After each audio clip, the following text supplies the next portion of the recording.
Welcome to One Step Past, and this is Action Heroes of History, William Washington and the Quaker Gun. We all know George Washington, but he had a cousin who was every bit as heroic. William Washington served his country well during the American Revolutionary War, but his shining moment came from the victory of a small battle. Why would this minor victory be such a big win for William Washington? It was because of how he won the battle, and just how small the battle really was. A little background on William. William Washington was born in 1752, 20 years after George. They were second cousins. William's beginnings wouldn't lead us to believe that he became a fierce and cunning soldier. He came from a wealthy Virginia planter family. Because of his family's money, William received a fine education. One of his tutors was Reverend Dr. William Stewart, a Virginia clergyman. William learned the Greek language and, for a while, it looked like he wanted to become a reverend himself. Fate, or maybe just personal interests, had different plans for William. In 1775, he established a militia to fight the British and completely abandoned his studies. William was 23 at the time. William Washington and James Monroe. William worked his way up the ranks of the Continental Army. Nothing was given to him. William was an extremely aggressive fighter and seemingly fearless. In early 1776, Captain Washington's second in command was 17-year-old Lieutenant James Monroe from Virginia. If that name sounds familiar to you, it should. James Monroe would later become the 5th President of the United States. But at this time, William Washington and James Monroe were warriors, and they made quite the team. They got themselves into heavy combat, and both got hurt badly. However, Washington and Monroe won. They did so well that both men were commended by Commander-in-Chief George Washington. Monroe was later made a captain. In early 1777, William was promoted to the rank of major and put in charge of the newly formed 4th Continental Light Dragoons. What is a dragoon? Simply put, it is a class of mounted infantry. He was a cavalry officer. Dragoons used horses for mobility, but would dismount from their horses and fight on foot. If you were a dragoon, you got good with swords and firearms. In late 1778, William was promoted to lieutenant colonel and was placed in charge of the 3rd Continental Light Dragoons. William's nemesis, Bloody Tarleton.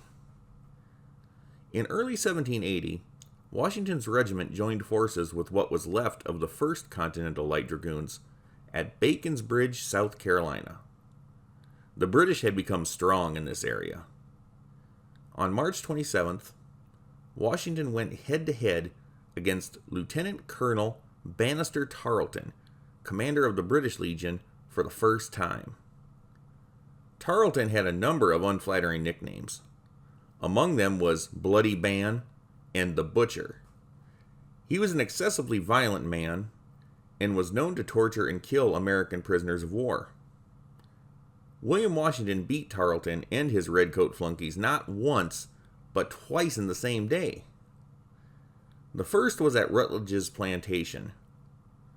The second time was when Washington was returning to Bacon's Bridge, and Tarleton attempted a surprise attack from behind. It backfired. Ouch, that had to hurt.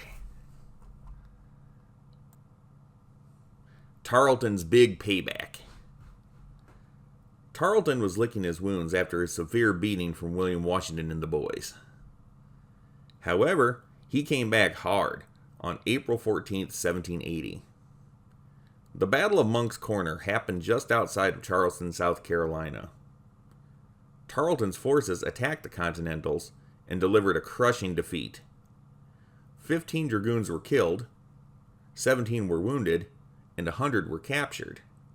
In addition, 83 horses were taken. William Washington and his remaining troops had to flee to avoid capture, but he wasn't happy about it. Washington was once again defeated by Tarleton's forces on May 6, 1780. It is clear that Lieutenant Colonel Washington and his dragoons were no longer at full strength. It should also be easy to understand that Washington and Tarleton hated each other. At the moment, it appeared that Tarleton's victories had been greater than Washington's. William, as well as all of the Continental Army, continued to take a beating.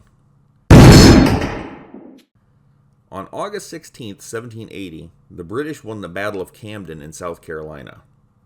The South was now under British control. Understandably, the Continentals had to reorganize their forces. Washington was now placed under the command of General Daniel Morgan. William Washington strikes back. They say it's always darkest before the dawn. That is certainly true in the case of what came next for William Washington. It was December 4th, 1780, in Claremont, South Carolina. Lieutenant Colonel William Washington didn't have much going for him at this point. He did have a force of 60 men, but they weren't very well armed, and they were still outnumbered by the British. They came upon Rugeley Mill, the homestead of Roland Rugeley, a loyalist colonel for the British Army. American colonists who remained loyal to the British were called loyalists. They were also referred to as Tories. For all intents and purposes, Tories were thought of as British soldiers. The place consisted of a house and barn, but was heavily fortified. There were 112 Tories holed up in the barn, ready to lay waste to Washington and his crew. Washington was in a spot, that was for sure. Running wasn't an option. They could have been caught or killed. He and his men had small firearms, but no big cannon. How could he possibly force a surrender? William wasn't going to let little things like a small army and no cannon get in the way of his victory. He sent some of his 60 men to surround the barn, mostly for distraction. Washington's remaining men decided to make a big cannon right on the spot while the Tories could not see them. Washington and his reduced crew cut a pine log for the barrel of the cannon. Then they blacked the end of it to give it a cannon's color and set it up on wheels. For all the world, this looked like a real cannon. It couldn't actually fire, but the Tories didn't know that. William called it a Quaker gun. The Quaker gun trick. In the 18th century, Quakers were Protestant Christians who were peace-loving and greatly opposed violence. Although William Washington is the first person known to use a Quaker gun, it may not have been the first time the tactic was used. Washington's Quaker gun, now completed, was pointed at Rugeley's barn. The men inside the barn looked at this cannon that they thought was real and knew they had to surrender. True, it was just one cannon, but they knew one cannon could blow them and the barn to bits.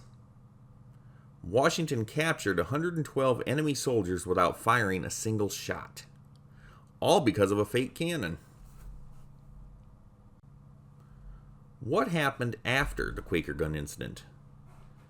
General Cornwallis, the commander of the British armies in America, made it very clear to Roland Rugeley that his military career was over. Being fooled by a fake cannon wasn't cool. William Washington, however, had his first real victory in a long time with a battle that wasn't a real battle.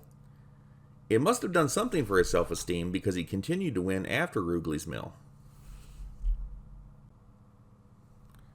It was at the Battle of Cowpens on January 17, 1781, just a few weeks later, that Washington's rival Tarleton had his greatest defeat.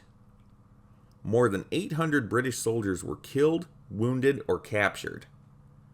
Less than 100 Americans were lost. Tarleton ran away, and William Washington was in hot pursuit. They met face to face and fought each other. Washington is said to have raised his sword and called out, "Where is now the boasting Tarleton?" Washington wounded Tarleton's right hand with a saber blow. As he fled, Tarleton shot Washington's knee and also his horse. Washington pursued him for many miles before giving up the chase. By that time, Tarleton had forced a plantation owner to be his escape guide and got away to safety. Tarleton's military career was hanging by a thread, however. He was later captured at the Battle of Yorktown on October 19, 1781. After this, he was sent back to England and his military career was over. The idea of the Quaker gun became legend and better known than William Washington. This popular deception tactic was used by France in 1800 against the Austrian army. It was later used in the American Civil War, World War I, and World War II. William and wife. His fighting days now over, William Washington married Jane Elliott on April 21, 1782. They settled in the Charleston, South Carolina area and lived comfortably as property owners, farmers, and raised thoroughbred horses. He was elected to the state legislature from 1787 to 1804, but refused to run for governor because he wasn't a South Carolina native. William and Jane also had a son and a daughter. From 1798 to 1800, there was an undeclared naval war between America and France called the Quasi-War. George Washington, who was now the ex-president of the United States for over a year, was appointed by President Adams' administration as commander of the American Army. George offered a position to William Washington as brigadier general, and he gladly accepted. During his time under George's command, William monitored the defenses of South Carolina and Georgia. Since this wasn't an all-out war, there was no distinct winner. However, America did not lose, and we were no longer obliged to be allies with France. William died in 1810 at the age of 58 after a long illness. Although he is not as well known to most people as his older cousin George, history remembers William as an incredible cavalry commander, farmer, politician, and family man. His ability, courage, and intellect have for sure marked him as a true action hero of history.